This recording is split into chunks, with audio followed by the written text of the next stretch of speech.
Hey everybody, it's Jason Blaha here, and I went ahead and recorded my training today because normally this is my main max effort day where I come in and I'm testing training maxes instead of doing singles for volume. And it didn't really go as well as I had expected, but you guys know me, I keep it real. If I film it, I'm going to put it up even if I'm unhappy with the training because, you got to take your good training days with your bad training days and you have to live with them and own up to them, and that's just part of the iron game. And this is my first day back to wearing a belt again on squats. It felt a little awkward. I went back into some of my bad habits, and my depth wasn't quite as good as I'd like on these because I've been 3 weeks without a belt, and once I get used to the belt again, it should be fine. The numbers are still okay. I still hit 220 for a training max. I didn't feel like I could really go heavier today. Partially the cut and other factors going on there. I just didn't feel good today. I feel like I'm not feeling particularly well. But I went ahead and trained and did my max effort day anyways because that's how the fuck I roll. And I know a few people kind of want me to convert pounds over and everything, even though only 40% of my audience is American and 50% of Americans know metric. And when people say, hey, could you include pounds for us on all of that? Let me give you guys a pro tip. I'm not meaning to be an asshole, but this is 2014. And if you're looking at future job markets and just knowing basic things, what you need to learn to say along with that line is, would you like fries with that, sir?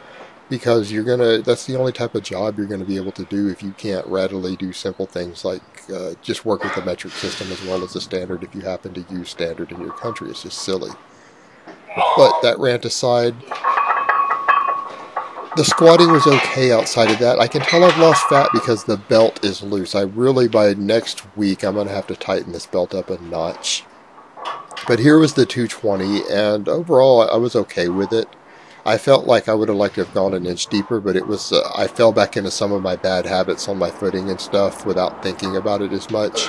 So I've got to get back into learning the new technique completely that I've been using to get a lot deeper with the belt on it. I think that'll help. This was a little bit of a grinder at the top. I can kind of see a sticking point starting to develop with this technique, and I can see where I'm going to have to train around it a bit. So it's going to take some work to deal with that, and I think that will help with my forward lean a little bit also, and I'll cover that later. The bench press went terrible. Bench press I was really unhappy with, and I think it's in part I've got to do something different. I've been doing a little bit of this is like quote-unquote bodybuilder work, some higher rep arm work and stuff on Saturdays before my refeed, and then I'm doing max effort Sunday. I feel like it's affecting my tricep strength on the bench press, and this is my only heavy bench day. Everything else has been technique days to work on trying to speed up that eccentric, which you'll notice when I actually did this training max completely failed. Now some people are going to go, why are you calling this a missed lift? You locked it out, it looked good to me. Because I'm a certified meat judge and referee, and I would personally probably red light this lift if I saw it. If I was on the left side, not the right side, but the left side, I would red light this lift.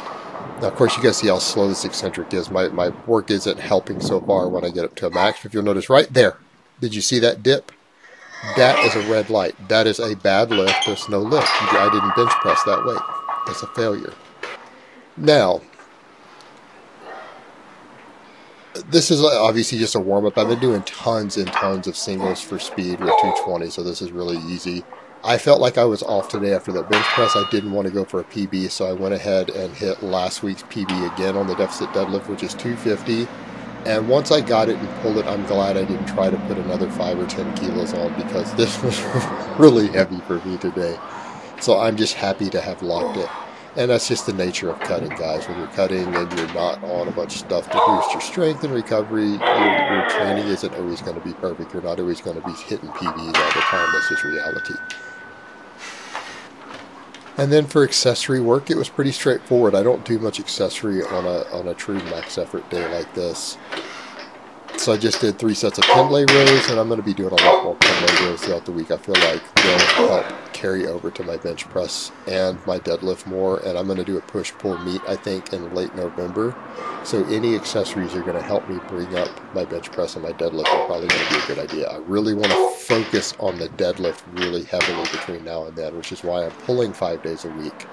And that is also why I have a belt back on for squats. Since I'm deadlifting without a belt 5 days a week, I don't really need to do beltless squats to strengthen my core. I might as well just focus on my competition lift itself between now and qualifiers next year. And I just did a quick 12 rep set of rear delt flies. And as I've told you guys before, if you're a power lifter or strength athlete, if you want to protect your shoulders on pressing, you can never do enough rear delt work.